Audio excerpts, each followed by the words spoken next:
Mondays has been dreaded for decades. But what if the secret to loving Mondays is simpler than we think? Ron Monteiro is here to prove exactly that. By the end of this interview, you'll know exactly how to transform your career, redefine success, and never fear Mondays again. Hi, Ron. Welcome aboard. How are you doing? Hi, Geetika. Very well. How are you?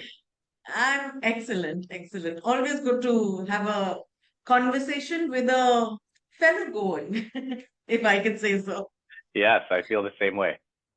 Yeah, yeah. So while we're talking about Goa, let's lead with that rather than what people expect. You had a how should I put it? A fascinating journey, so to speak, from your Goan roots to Nairobi, Kenya, and then now Canada, right? So tell me a little bit about that. Um, how you came to be where you are today. Yeah, so I'm originally from Goa, so I'm Goan. Some people over here don't know what Goan means, but they ask where are you going? But anyway, so I my parents my dad grew up in Goa, my mom actually grew up in Kenya. And my dad actually went to Portugal. He got his teaching degree, and then he got a teaching opportunity in Nairobi, Kenya. And so think about him moving across the world, and that's where him and my dad met. I mean, she's also originally from Goa, and they settled there, and they had a beautiful life. I mean, I have three siblings, so we had a really great life. And in Kenya, it's kind of like probably in India where you're not working to live, you're living to work. Sorry, the other way around. You're actually trying to enjoy life every day, right? And socializing on not just the weekends, but on Monday and every other day. But then they got to the point where we were not Kenyan citizens. So I was born in Kenya, but I wasn't a Kenyan citizen. So we were all at that teenage stage, and they said, "Look, we got to do something for the kids' education." So they looked at Australia, they looked at Canada, and Canada was opened their borders, and they just said, "Hey, we want to welcome people from different parts of the world." And think about like my mom and dad moving, and more my mom. My dad was, not the greatest fan of change, let's put it that way. And now you're talking about moving across the world, and my mom decides, We're going to talk more about change yeah, coming we'll ahead, come but back to yeah. that. But my mom decides, okay, let's pack these four kids, all teenagers, and my youngest brother was 7 at the time, and come to Canada and just start a new life. And she came with my two older siblings. She got a job right away. She got a rented a house. She got furniture. So by the time my dad and my younger brother and my grandmother came, we were in a house. And it's just a remarkable example of somebody who just made a decision to do something big and just did it. And I credit that ability. I don't know where she cultivated it to just say, here's what we're doing for the Yeah, benefit of our kids. And they went through some struggles, especially my dad. sure. Like, just he couldn't be a teacher anymore. He moved from Kenya to Canada, and he had to start doing office jobs, which he frankly did not love. Mondays, back to our topic. And but then fast forward many years, you just see the benefits of these sacrifices, and all four kids have families, and we're doing well, and we're in a beautiful country here despite all the political stuff going on right now. I still love Canada. We So don't that's a talk little bit about politics. the background. Yes, exactly. We'll stay away from that. Excellent, excellent. So you probably got your one of your mom's genes, I guess, then, Ron, that gene Yeah, which kind of it's embraces funny. change. Yeah, it's funny. Even me as a parent now, it's interesting that you don't really pick it up in the moment, but you just over time, I think it sinks in, and then there's many things I just see in my mom now that I'm like, wow, I'm following many of the same things I've seen her do, right? And it's a great lesson in parenthood for me as a father of two teenage kids. Just keep doing the right things, and hopefully at some point it kicks in. Yeah, yeah. Keep hoping. Yes, exactly. Excellent, excellent. All right. So rolling back to what we're here for today. I know your journey, is packed with, a lot of moments, many of which you also shared in your book, Love Mondays. Um, but tell me about one, let's say, pivotal moment in your life where you felt that yes, it was time for a major step or a change, where you said, it's enough. I need to do something. Was there any such pivotal moment in your life where you had to take a difficult decision, so to speak? Yeah, no. So I took this course when I was working at a company called Campbell Soup, big company, and I was not too excited. I was like, oh, you're enrolled for a course. Imagine my excitement, right? But I went to it, and there's these three coaches there, and I immediately realized it's a very different type of training course. Their goal was to help us find more purpose and try to do things that we love to do, right? So that was, I think, the start of my journey. So I came out of that course a very different person. I knew I was a teacher, not a finance person. I really like something clicked. People talk about the light bulb moments. That was probably Mhm. one of the first light bulb moments I've ever seen. Wow. And, But and I and just, when was this?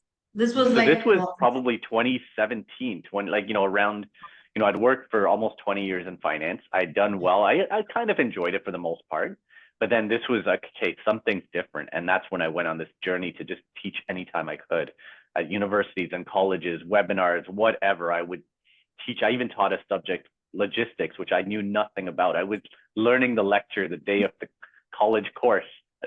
Hopefully the professor is not listening, but that's what I was doing. But it was just in the spirit of like, I'm on a new journey, right? So that was a really pivotal moment.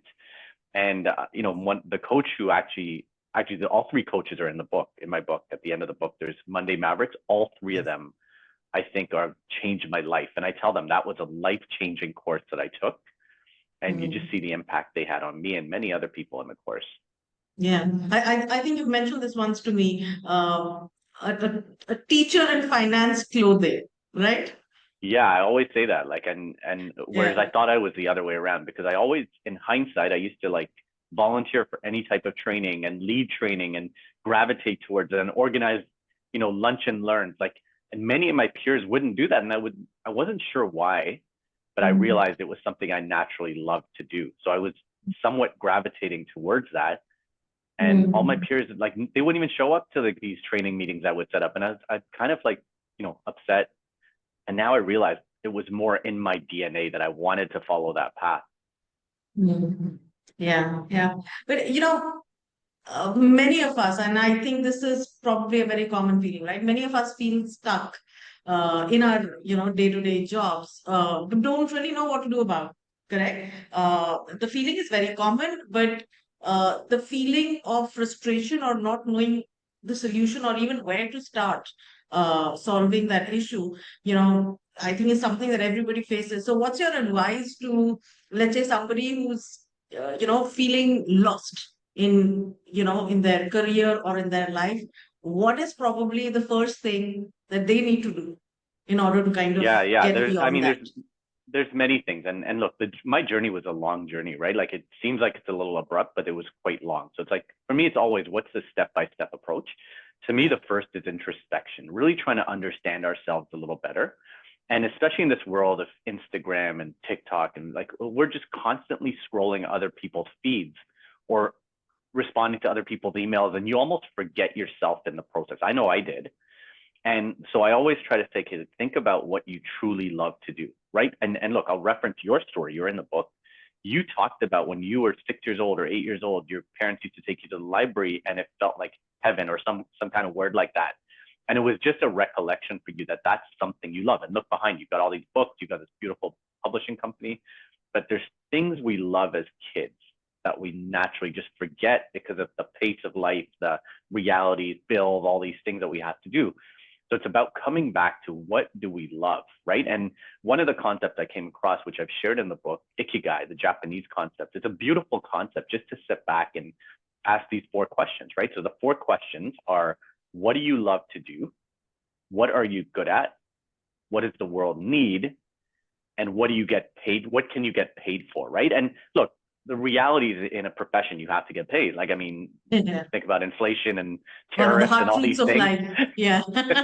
But if you can, and again, it's a process. It's not just like, hey, let's find this bullseye in one step. It's a lifelong journey. I'm still on it. It's not like I've found it completely, but I'm much happier now on Monday and every other day, because I found this thing called corporate training or coaching that gets my teaching experience included and my business experience, which I kind of like. So I can take a lot of my lived experiences and work with people who are living them and say, how can I make your life better, right? Whether Yeah. it's product presentation skills or technical skills, whatever it is. So I think, to answer your question, it's that introspection, that even if it's Yeah. just sitting quietly for 5 minutes a day, 1 minute a day, right? Because like I sent, the promotional video of this book to my kids, Yeah. 52 Okay. second video. What do you think they said? They probably didn't get through it. They said it's way too long, not even too long. So, so my whole thing Seriously. is in this world, just even sitting for a few minutes. And Yeah. then the other thing I have to say is surround yourself with people who are doing what you want to do. So people ask me like, how did you write a book? And I say, somehow I surrounded myself with people who have written books. Again, very So it unconsciously. kind It was of some, brushes off on you, right? Like they say, yes, you are a product of the environment that you're within, they right? exactly. And somehow I had like yourself wrote a book. Asif, who introduced, has written 2 books. People I work with now, many of them have written books, and McKay, and Gomez, Nancy McKay, people like that. And so somehow then it becomes in the realm of possibility, right? So think about what, and it takes time, right? It takes time to build confidence, competence. Like I was stuck, I was frustrated, so I understand that feeling of just feeling like it's a grind, like it's just how do I So get out of this? first of all, what we're saying is it's normal to feel that way, right? It's normal, Uh, 100%. yeah, yeah. And possibly the first step, like you said, is not about running to find a solution or immediately going and trying to fix it. Like we have a culture of fixing things instantly these days, Yes, right? It doesn't yes, kind of yes, work like that. It's not a switch, right? So yes, the first step is actually to kind of just sit down and ask yourself questions, I guess, right? yes, Uh, exactly. and probably in that process of asking yourself questions, you might discover that you have the answers to them in the first place itself, right? Yeah, and look, you can even ask other people. You can ask them, "Hey, what do you think I'm good at? What do you think I should do?" Like, there's, go to people who you really respect and trust, mentors, and people who you think will give you honest answers. And people will say that, right? Because many of us gravitate, like I gravitated to doing math and science and all that. My dad was a math teacher, so I was naturally steered that way. But I never stopped to ask, what do I truly love? Like, what do I Right. love to do? And now I stopped to do that. So sometimes people say, ask yourself this question, right? What is that? Um, if it weren't for money, Yes, what would you do? it's a brilliant question to say, if you weren't getting paid, would you still do it? And so Yeah. a specific example is every year I go and I do lectures at University of Toronto, 1,200 students. I don't get paid. 2 weeks ago, I was down there, January, we were talking about the winter in Canada. Yeah. -15, my eyes are watering. I'm walking there and I was happy. And so, you know what I mean? And so I went in there and I did my 2 lectures that day. 500 Yeah. plus students, they're coming to me and asking me questions and connect with me on LinkedIn. And I'm able to help people who were in the same shoes as me 25 years ago. I was in those same lecture halls, and I come out and I just have this feeling of adrenaline where I'm just like, I love doing that. And so I didn't get paid. It's Yeah. so it's a Yeah. great clue to say, if you had something which doesn't pay you, would you still do it? And then the secret is, then you say, how do you do get paid? How do you find a Yeah. way to Yeah. get paid? Right? How do you monetize that? Right? Yes. Yeah. And there's always a way, and in a way that serves people, right? Like there's another secret in loving Mondays is actually serving and giving, which comes out. Yeah. In fact, they always say that there is greater happiness in giving than Yeah, in receiving, right? Uh, exactly. and happiness is, I guess, the key to loving anything for that matter, right? Yeah. Exactly. Yeah. So what is the feeling that you get now on Mondays? On a Monday morning? So many people now, oh, you're the Mondays guy. You're always excited. Look, let's be real. I love most of my Mondays, not all of them. I still hit the snooze alarm once in a while.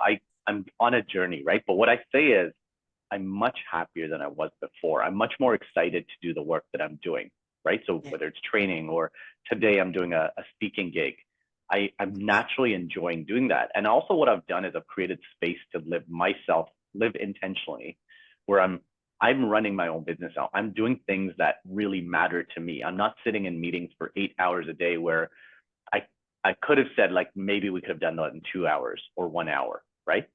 And so I used to have this culture where I used to go into some of these workplaces, and look, I work for great companies, so I'm not putting them down. but sometimes you sit in meetings from 8 a.m. to 6:30 p.m. or something. Then you still got work at night, and you probably even forget what happened at 8 a.m. So that's part of the thing is a lot of us are pushed by the tide rather than creating our own journey. Right. I guess, absolutely. But, I think also, maybe not everybody feels that they can quit their job, right? Um, Maybe because we all have come from different back situations, we have different things to deal with, the different realities of life, right? So, what's your piece of advice when either a person doesn't have the guts to make that move, or they have some fear stopping them, or just the reality that right now they can't do without, they can't do with quitting their job? How do you then improve your Mondays? Yeah, So and to look, I speak? want to be clear that I'm not recommending anyone quits their job. Even for me, it was a Absolutely. 2, 3, 4 year process for me to be comfortable to start my own Yeah. business. And even then, it was a struggle the first year. So I don't want anybody to listen to this and Yeah, quit their yeah. job, right? Exactly. But But it's important to put it out there, right? That yeah, no. But I would say there's two things that come to mind is one is we all control our attitude. So many people will go into work and you'll have two people on the same team. One will approach an Mhm. event with negativity. One will say Mhm. positive. One will say, oh crap, we got to do this. And now there's a new requirement and blah, blah, blah. The Yeah. other person will be like, wow, we get an opportunity to do this. So I'd say the first thing is about just checking in with your attitude to say, are you bringing a positive attitude, a can-do attitude, a opportunity attitude? And I learned this from a mentor, Ann Gomez, who I work for now. She says, sometimes we say, "Oh, my schedule is full. I'm so busy. I have to do this." She always says, "Think about the positive. Instead of saying I have to, I get to. I get to go to work where they're paying me every 2 weeks or every week. And if I didn't get paid, so the first thing is like, think about your attitude. And then what I used to do at work is I used to start saying, okay, let me teach a course because I know I love it at lunchtime for people in there. So I starting to create a bridge to my new career and starting to do and ask for things that I want to do at work. So if you're doing a great job at your base role, what are other things you can do to put yourself in a good position to maybe get a promotion or a different job or to be more aligned with the things you naturally do? And most people won't ask. They won't. They'll just, do their job and maybe they're doing it well, but they won't have I don't know if it's confidence or intention or to say, hey, can I do something else? Can I add to what I'm doing?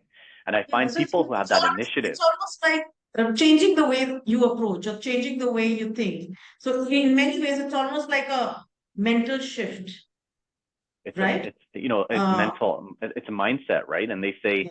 life is 10% what happens to you, 90% how you react, right? Or respond. Absolutely. And it's honestly, it's been a different, I respond very differently now compared to even 2 years ago and 5 years ago. So again, it's these little improvements to say if an event happens, let's say I'm in a meeting with you and let's say we're working at the same office and you say something and you're just out to get me in that meeting, I would come back at you and we'd end up in an argument and that a few years ago. Now say, okay, cool. Thank you for helping me with your opinion. Here's how I feel. Move on. Let's try and find a better solution. So I think attitude, your mindset, your reaction to stuff creates an environment where you can start looking for more positives. Right. Right. Absolutely.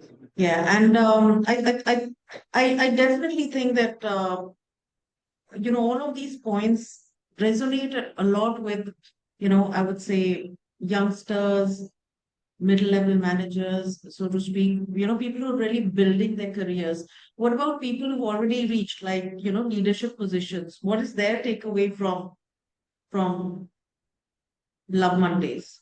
Yeah, I'd say the same takeaway. Like, so I started my business, I was 45, I'm 50 now. And, many people say, hey, you started a little bit late. I had a mortgage, I had two teenage kids, I had a very good job. People looked at me and said, what the F are you doing? Like, they're like, hey, you're a senior director at a big You should company. you should have called me. I would have given them one tight whack.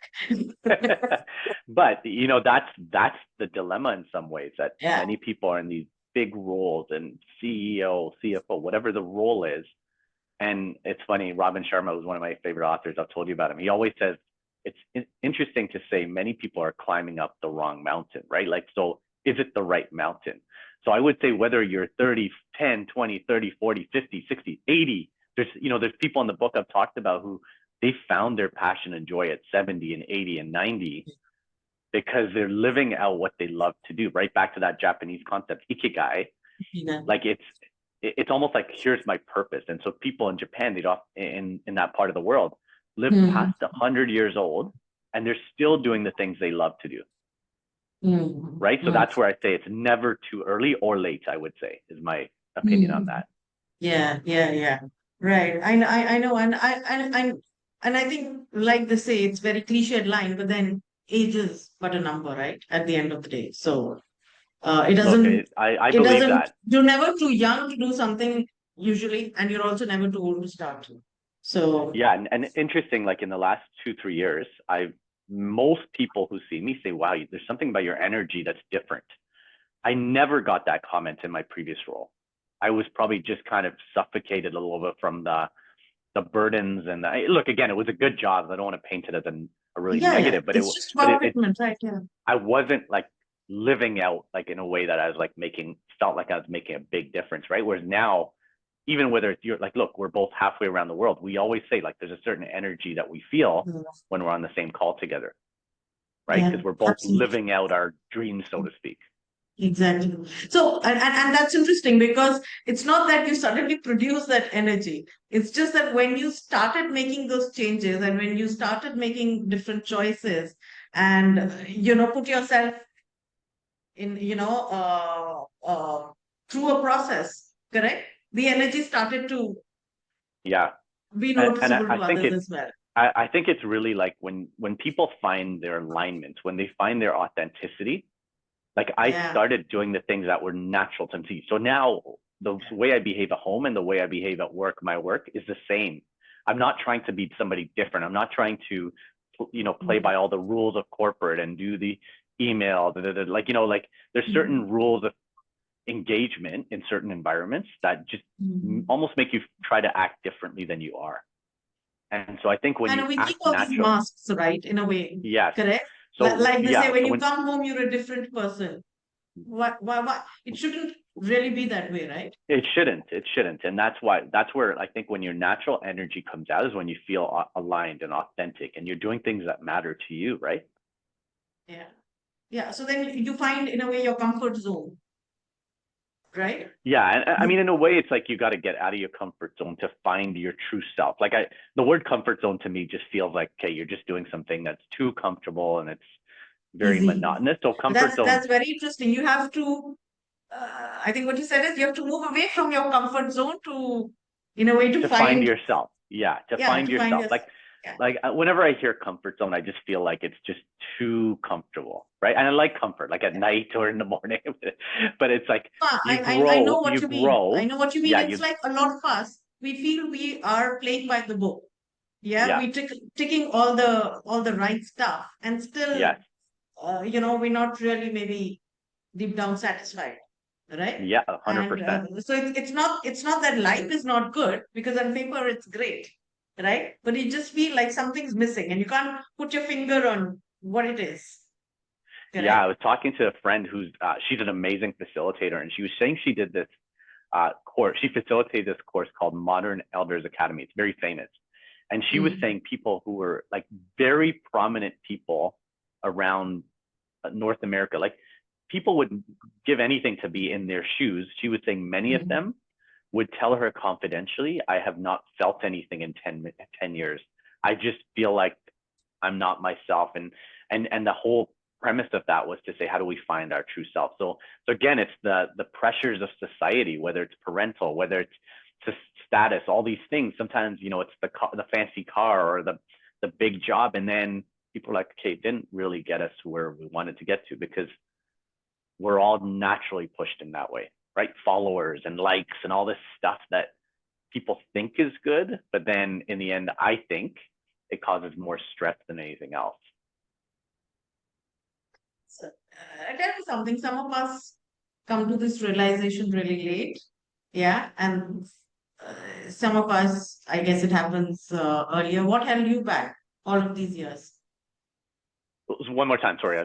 What's the I question? said, yeah. So I said, what held you back all of those years? Yeah, because Yeah, no, it's a great question. I think so. It's funny. Dina, my editor, who I talked to, she's in her 20s, and she's like, "Oh, you did that when you were 40 something with all these responsibilities." And I turn around and I say, "Look, you're doing it when you're in your 20s, and all our journeys are very different, right?" So we started with my journey from Kenya to Canada. I was very shy, very anxious, moving across the world. It took me many years to feel comfortable in my environment, and then many years of working to start feeling confident and doing all those things, right? So I always say, like, it's about finding the right time for us. I needed to work for 20 years in corporate to build my foundation, to build my skill set. So excellent. it's an important point not to rush. Like, if no Yeah, one's saying just go outside today and start doing something differently. It's a slow process, but yeah, feel what comes naturally for you. yeah. Correct, correct. And for me personally, I think that's a brilliant takeaway from the conversation, because what you're essentially saying is that you don't have to hurry, into finding the solution, because it's not really that, oh, I have to get to that place and you get there and, you sort it for life. Ultimately, it is a process, it's a journey. And for all of us, the evolution is different. And I like what you said over there, that you needed to go through that to be who Yeah. you are today, right? Yeah, and that's the brilliance of life is we all have very different journeys, and it's just being authentic with that journey. And I used to hear all these sayings, slow down to speed up, or the enjoy the journey. It's like, what the hell are people talking about? I understand them. I understand. I really do. So yesterday I had a little bit of a slower day, so I took a longer walk with our dog, and I honestly the idea started to flow. And so before I used to just rush through that. Let me just get the walk done and move on, get back to work, my laptop. So, Now I so, so, consciously say, slow down, because that's when the ideas come to me. so that makes me wonder, do you have like a work week routine? Do you follow a certain specific pattern, or do you kind of wing it? No, the nature of my work is it's very variable, right? So I'll give you an example of this week. So Monday, I had a few meetings, I had a couple of interviews. Tuesday, I had a full day virtual training session. So sitting at my computer from 10 to 4 with 20 people on the line, co-facilitating. Yesterday, I had a Hmm. couple of meetings, but relatively slow. Today, I have a training session at 6 p.m. downtown Toronto for an hour and a half. And then I have a Okay. soccer game at 11 p.m. And then tomorrow is a few meetings. So it's actually what I call the perfect week, where I have two facilitations, I have a few Excellent. meetings, a few great interviews like this, and I have some social events at night. But what's very common is my morning routine. So I wake up. So tomorrow is not going to be an early wake up given my 11 o'clock soccer game, but I wake Right. up at about between 6:30 and 7. I do a Hmm. 10-minute quick meditation, just quiet meditation. And again, my rule for that is if I don't do my meditation, I don't have my coffee. I love coffee. So if you love tea, it's just a Yeah. way for me to just commit to that You silence we maintain talked that about discipline. before. Yeah. Right. And I have a friend, his name's Ross. He's a great friend. And he's like, I want to learn to meditate. So I always say, try 1 minute. And I learned that from Atomic Habits, brilliant book, right? So just start really small. What's the smallest increment? So I do that. Mhm. I have my coffee. I'll do a little bit of reading and journaling, and then I'll walk with the dog for 20 minutes, come back. I'll make my smoothie because I'm trying to be a little healthier. And then by about 9 o'clock, I'll get on my first meeting or I'll start working. And so what's been good about that morning routine is some consistency, and it sets me up for a nice day. So I never check my email before I do my reading and journaling, because I feel like Brilliant. I'm jumping into somebody else's world without thinking about what I want to do. And I always say, look, as long as I can do it 80% of the time, right? So if I'm traveling, maybe I'm not going to do it. Or tonight I have a late game, just enjoy a little bit of a longer sleep, Yeah. because I'm at a stage where I want to enjoy my life. I want to enjoy the journey. Yeah. But when I Yeah. first started my business, I was not. Anytime I didn't have a paid gig, I was stressed. I was just like, let me Yeah. send an email, da, da, da. And that energy is picked up by the receiver as well, right? So that's Mhm. my consistency is my morning routine. It's very, very important to me. Excellent. I love what you said about uh, not checking your emails instantly, because you get into somebody else's space or world or whatever, right? Or you let Yeah, them into your world too early on in the day before you kind of, you know, uh, got yeah, your own bearings. Yeah, it's Yeah. a very strange world we live in, right? Like even my kids, like TikTok and Snapchat and this many followers and streaks and all these things. And look, I get there's some joy in that, and I get it, and they're a different age group than I am. But imagine waking up every day to say how many followers I have, how many did it. Like it's just so much. The joy just goes out, gets replaced with stress. Yeah, or even Yeah. just checking people's Instagram posts, and people are posting their highlights, right? Your book launch, my book launch. We're not posting -20 walking in with the dog, right? Like so there's a danger in that, and that's why for me, I actually noticed when I don't check social media, I'm much happier. Wow. No, but But I I totally get that because I think it drains you of positive energy, and it also gives a lot of negative stress in terms of um, FOMO, like they say, right? Yeah, yeah, that exactly. everybody is doing something and I'm getting left behind, and my Yeah, life is so and sad. and I don't want to paint the picture like social media can be a powerful Of positive tool. course. So if I use LinkedIn, it's very important for me in the business, but Yeah. also like YouTube. I say I've gone to YouTube University. Like I literally listen to an hour to podcasts every day that have Love. changed my life. So if you look at my algorithm, I always talk about the algorithm. My Mm. YouTube is very educational stuff, like old school guys like Jim Rohn and Wayne Dyer, and Oh, people like new people like Alex Hormozy and people like that. So I'm learning. I'm just saying, hey, what can I add to my toolbox? So if we curate our feeds, whether it's Instagram, TikTok, YouTube, yeah. it can be a massive asset or just a massive drain or distraction, right? Yeah. Yeah. Very, very true. In fact, I just yesterday I heard a creator told me that she does this trick, right? That for her work, she has to follow a lot of people and, keep checking them out and stuff like that because that's her work, right? So she has this other account, a dummy account, with which she actually stalks competitors, stalks those people because she says, I don't want my feed to get cluttered. I don't want to Yeah. confuse the Hey, algorithm.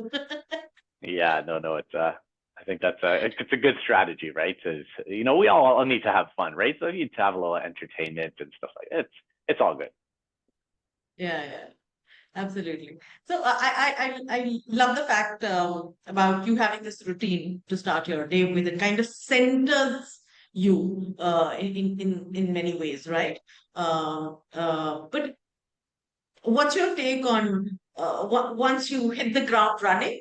Yeah, we have so many things to get through in our day and in our week, and there's a lot of juggling that I think most normal human beings have to do in terms of work and in terms of life getting in the way or whichever way you call it. So, what's your take on work-life balance? Because there's a lot of buzz around it these days, and everybody seems to Yeah. now be having a different take on what it means for them. So, what does work-life balance really mean to you?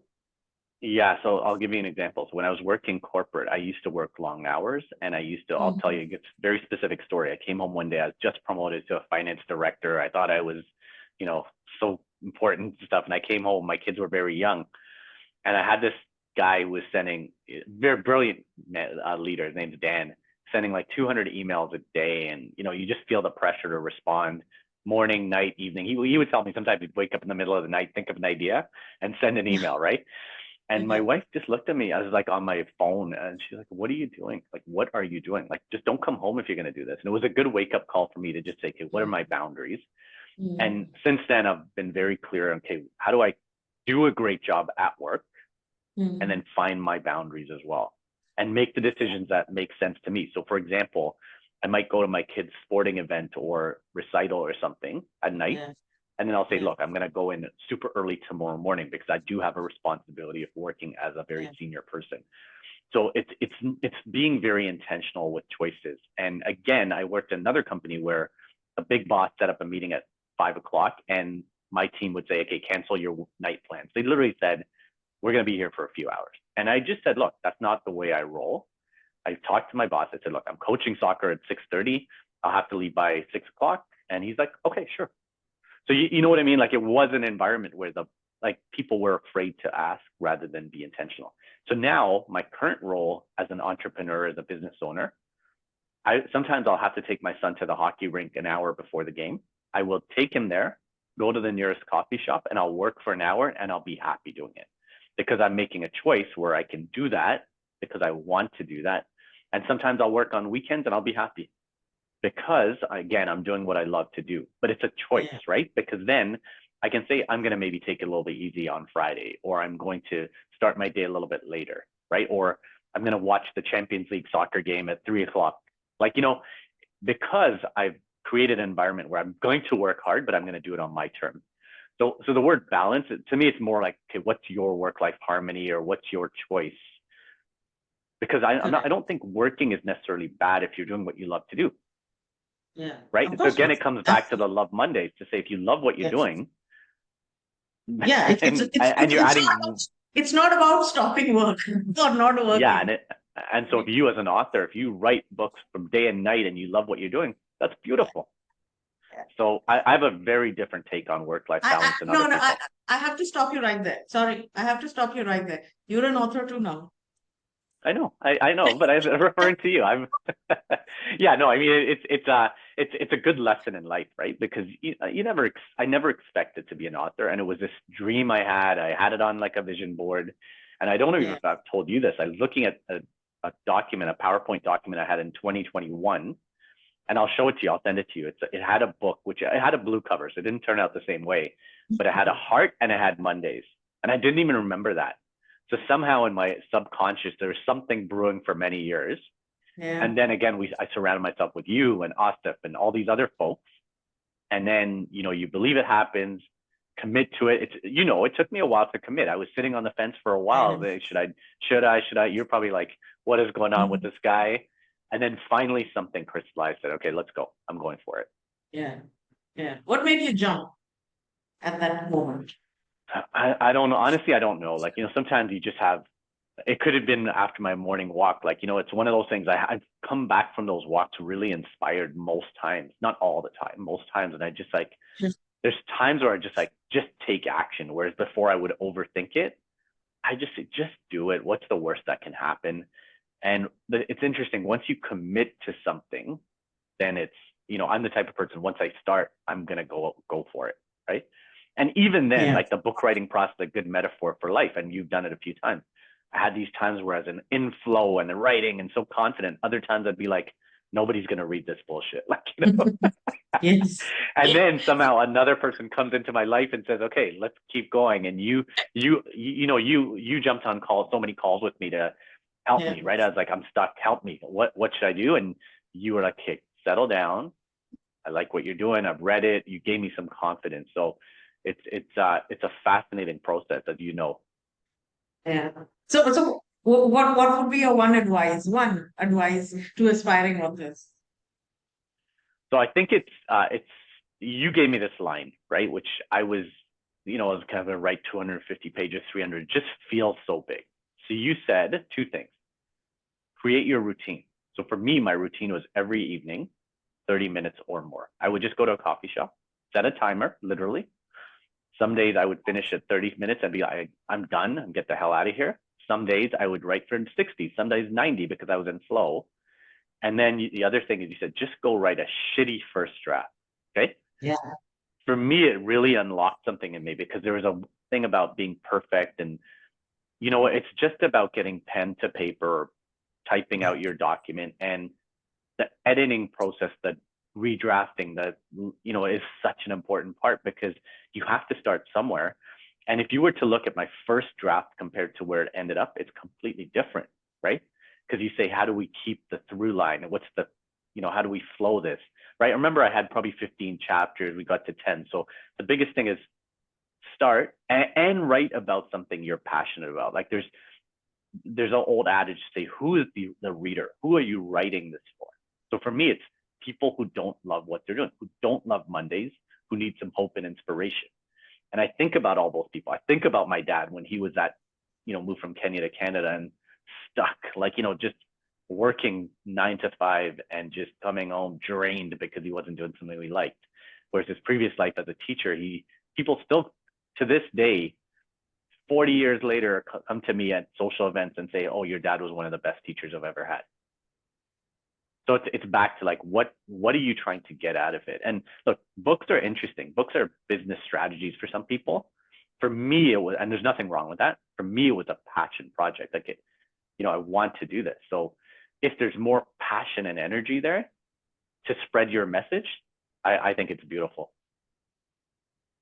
And I think what I also felt about your writing, and everybody who reads Love Mondays, I'm pretty sure they would agree with me, it comes from a place of authenticity, you know. So I think that's the most beautiful thing that comes out of the book. You know it's you, and it's as true as it could be. Yeah. Yeah, And and look, again, that's important in authenticity, alignment. I think it's so important in life to just, yeah. who are we? Like, just try and be Y- yourself. Like, I y- think I have a book on the shelf. It's just be yourself. It's so profound, right? Just it's so fundamental, right? yeah, Because if that's not right, then what the hell are you doing, dude? yeah, It's exactly. like that, right? Yeah. Good stuff, good stuff. So you lived in different places. You worked in a lot of large organizations. Has that helped you in your entrepreneurship journey, working with large corporates earlier? Or is this like Yeah. completely a different ball game? No, it's been a huge help, right? So I've spent, I worked at Kraft Foods for 15 years, and I always say like that was a completely different environment than I ever had before. It was, it was really a growth mindset environment where leaders would actually actively help us grow, right? So I had managers and leaders who believed in me more than I believed in myself. And it was a very professional environment. Let's do the best practices. Let's try and find the best in the world process for this. And I never really understood it when I was inside, but then I went to other companies and I saw a completely different approach, attitude, mindset. And I was like, wow, I had a gift because I landed into that company somewhat accidentally. It's not like I had a grand plan to work at Kraft. I just got an interview. The manager really liked me, clicked, and then I stayed 15 years and came out honestly a very different person.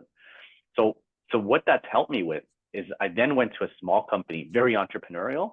I saw the opposite extreme. I was able to bring my best practices and say, okay, what can we do here in a way that works? And now I primarily work with those big companies. So they say, oh, wow, you've got 20 years of experience. You've been in our shoes. So it's a much easier, appeal for Yeah. them to say, hey, Ron's been there. He knows what I'm doing. So I feel people are comfortable saying he's been in those 10-hour meetings or those tariff situations and stuff like that. So he can help us from that vantage point as well. So Yeah. it's a huge benefit, and I consider it a gift. Yeah. Yeah. So it's almost like you had to go through that, like you were saying earlier, right? You have to go through that journey to get to where you are today. You couldn't have just kind of hop, skip, Yeah, jump yeah. to where you are. Yeah. Yeah. And people are not loving Mondays. When they get there, it's going to be that much sweeter, right? Yeah. So that's why, again, it's not about rushing it, but it is about taking those little steps to say, what Yeah. can I do to change my world? So I think intentionality, right? That is key, 100%. right? Because I think a lot of us are just kind of baselessly running and then running and running and running and running without knowing why, without knowing where, without knowing, of course, when is very clear. We want everything right now. But yeah, I think direction setting and intentionality in terms of what we're doing and why we're doing it and why not something else. Yeah, and it's that back to purpose or ikigai. If we have a very simple 1-2 lines purpose, it helps us make decisions in everyday life. Like, so I'll give you an example. So I gave you the example of teaching at the university. I know I want to share that part of my joy to the world. I will do that any day of the week. I have spent time with those students individually after the lecture. I give them my calendar link. I say, book a 15-minute call with me. Anyone who does that, I will sit with them because it's part of my purpose. Some other people, friends will be like, can you invest in this company, invest in that company? I used to get caught up in all that. It's not part of me now anymore. So I just say, no, you know what? Thank you for the offer, but I'm sticking to my path here. So what it does, it actually, you talked about the busyness of life. It helps you to just push all this other stuff aside. Just say, here's what I want to focus on. Here are the things that give me joy, fulfillment that I can serve with, right? So that's that intention and purpose, but it takes work and it Yeah. changes. Like my purpose now is going to be different than there's going to be some core things that stay, but things that are important to me 10 years from now or 5 years from Yeah. now will be new. Like they'll be different, right? Exactly, because we evolve, we change, and We and change a and, and lot. it should be so. Otherwise, oh my God, how boring can we get, right? Exactly, exactly. Yeah, yeah, true, true. So, you- you've you've worked with a lot of folks, and you've taken a lot of perspectives also from many of the people that you've worked with, who are following some of the principles which are close to your heart, and Yeah, you've created this amazing section of Monday Mavericks within your book, right? yeah, People who've truly lived their dream and like we said, living life intentionally, right? And yeah. therefore loving their Mondays. First of all, thank you for featuring me. Absolutely honored, Ron.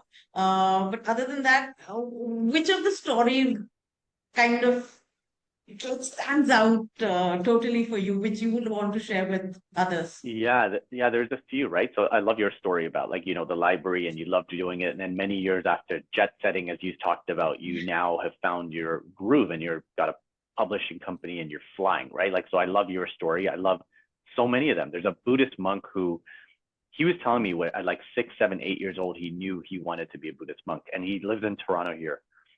And he's the Mhm. happiest guy I know, despite dealing with so many challenging issues. Again, he puts a smile on his face and says, that's what I want to do. I'm helping people around the world. I've got this other lady, Michelle Coutinho, who's a friend of mine. She's actually a neighbor as well. She was a teacher doing really well. And she got this opportunity to lead diversity, equity, inclusion at her school board. And she just loved helping other people. And she just blossomed into that role, right? Or Brian Kerr, the CEO of Kawartha Dairy, a nice ice cream company here. He was 15 years old. He was working as a student in the factory, and he would only work till, for example, 12 o'clock noon. They couldn't even Yeah. find him at 6, 7 o'clock in the night. He was somewhere in the factory working, not getting paid, like we talked about earlier. Many years later, he's now the CEO of that company, and the company's doing fantastic things in the community and things like that. So again, many of them it's traced back to what do they love to do. And he tells me Yeah. openly, I love what I do. I love working. I work all the time. And again, some people would say, oh shit, you don't have work-life balance. I say, he's found Yeah. ways to, okay, his family and his work are the two things. And And there's and something beautiful about that. yeah, and I think now that you're recounting others also, I see that a lot for a lot of them, including myself, right? It kind of somehow in some ways connects back to childhood, doesn't Yeah, it? it's a very common theme, right? Because we Yeah, often forget what we love to do. We forget, like yeah, and the pace of life, like we talked about, we just go, go, go, go, go. yeah. Often into as a parent, there's all these responsibilities that come up, and then somehow you're like, okay, where did all these years go? I don't know what I'm doing, right? Hmm. And the Exactly. whole school system is built that way. It's like, hey, how do we fund all these kids into university and then jobs and no one's fault. It's just the way the world has evolved. It's like they're sometimes I feel they're putting us through an assembly line. Yes. And I mean, that's where the school system was created, Yeah. right? And now we're in this Actually, beautiful world where all you need is an internet connection and you can do anything, right? Really. very true. Very true. Yeah, yeah, I know, and I'm sure even for you, it might not go back to your childhood, but it goes back to your dad, right? So you had Yeah, that no, no. I mean, teachers. I think it does, like, because I've always loved coaching and teaching and in Yeah, that realm. And look, even in my personal life, I coach soccer, and yeah. so it's very aligned my personal life and my work life, and it does come Mm, back to some form of teaching and yeah, training and serving others, right? yeah, and that gives you that that that sense of satisfaction. Yeah, in Yeah, how you spend or invest your time, yeah. right? Like you almost feel like I'm making an impact, right? When we feel like Making we're a making an difference. impact, making a difference, I think is a nice way Yeah, of putting it. There's some kind right. of satisfaction there. Yeah, yeah, absolutely. And I think for a lot of leaders as well out there, right? Um, mm, a lot of us. you know, feel like we've been successful, but we still feel that there is a gap somewhere. And I think success probably becomes significant, right? Yeah. Only if you've enjoyed the process, or you're doing what you're wanting to do, or you're built to do or meant to do, right? And then success carries so much more meaning for you, correct? Yeah. And again, I think it's back to understanding ourselves as people, right? So for me as a business leader, I remember back in the days, I was so focused on the revenue and profit of all these quarters and months and years. And I would fight with people to make sure we get to the numbers. And now I don't remember any of those times.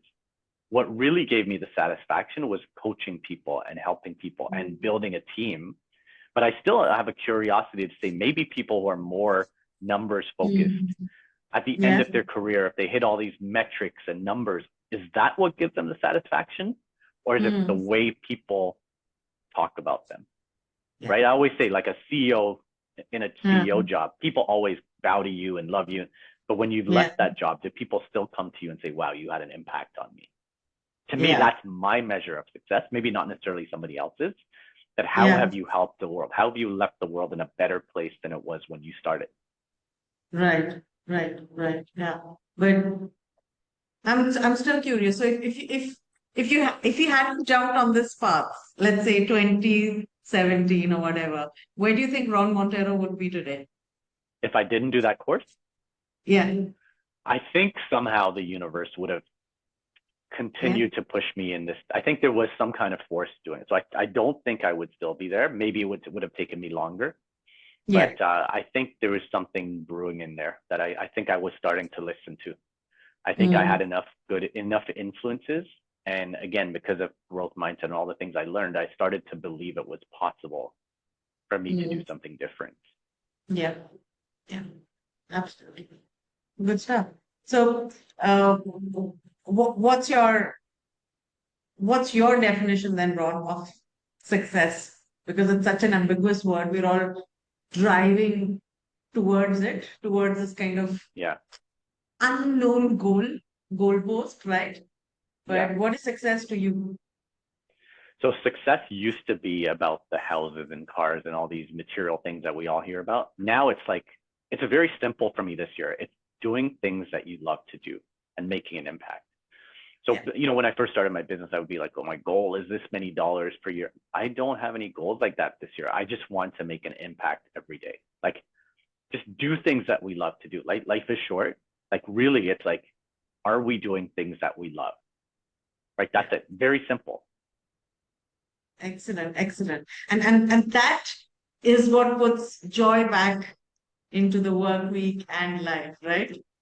Imagine if everybody said, I love Mondays, right? Because you did a beautiful post which said, I love Mondays, said nobody. Yeah, And exactly. but look, it's imagine if more and more people say, okay, yes, I can do things that I love to do. And when you see more and more people like that in the world, the energy, the positivity, all that starts to spread instead of all this nonsense that's going on in the world right now, right? And Yeah. living in Canada and tariffs and all this stuff that's consuming people now. Everybody, that's all I hear. Like, I don't know if it's making news on that side of the world, but it's just all this stuff, and it just breeds more and more negativity and less hope and things like that. So for me, it's all about, like, how do we create more of that instead of all this nonsense that's going on right now. Yeah, absolutely. Why don't you read a read a few lines from your book, All whichever, right, I'm gonna have wherever. to Yeah. get it from the shelf here. All right, let's see what pops up here. All right. Yeah.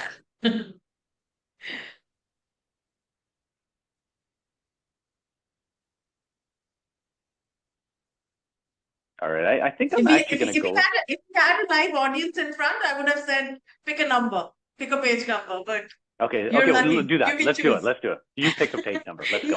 No, No, let's do it. I like that. Let's go. Let's see what comes up. no. First, your choice. The author's choice comes first. Then I'll pick a random number. But first, you. Okay, so I've talked about Ikigai. Let me go to. Okay, so I'm just gonna write. There's a section why I wrote the book. Okay, so Mhm. here's what I said. So the average person spends a third of their life at work. and job Mhm. satisfaction is at an all-time high. How can we reconcile spending 90,000 hours doing something we barely tolerate? Why should we have to? The purpose of this book is to help you love Mondays. So instead of starting your week with dread, I want to help you build a career, a life that inspires motivation and passion. Throughout this book, I'll share personal triumphs and challenges, reflect on remarkable people in my life, and provide exercises to guide you on your path to loving Mondays. But words alone can only take you so far. It's like learning to ride a bike. You won't know how it feels until you get on and start pedaling. This book is for those ready to be destabilized, move with intention, and take action towards loving your Mondays. Are you in? And so Yeah. that's just a short little section to say, like, think about 90,000 hours. Like, I think I just did the math on 40-hour weeks times 40 times Yeah. 40 years or something like that. Just, everyone's different, but think about that, 90,000 hours. Yeah. Yeah. It just kind of puts things in perspective, right? Yeah. I read this, I saw this visual somewhere, Ron, once. It depicted your whole life in dots. Yeah. And that visual really kind of made me stop and think, like, oh, I've figured out all these dots and now I'm here and Yeah. and I think this is exactly very, very similar, maybe even more powerful, because now you're putting a number to it and it just kind of makes you want go like, wow. Yeah. I listened to a beautiful podcast yesterday, and the guy who was on it, he was saying, we all have a finite number of heartbeats in our life. And he goes, every heartbeat you're dedicating to certain things, and you're never getting that one back, right? Just like Mm, every second. So when we're going through these weeks, which we don't love, or these things that we're doing that we're not within, that we're giving away part of our life, right? So I really, it resonated with me to say, okay, yeah. there's a certain No, no, heartbeat, like absolutely. Like one of my pet lines is in fact, like today is never going to come back. it's Yeah. never exactly. And then when you put it in that perspective of heartbeat, of course, yeah, it just kind of makes you screech to a stop and think. Yeah. Exactly. Yeah.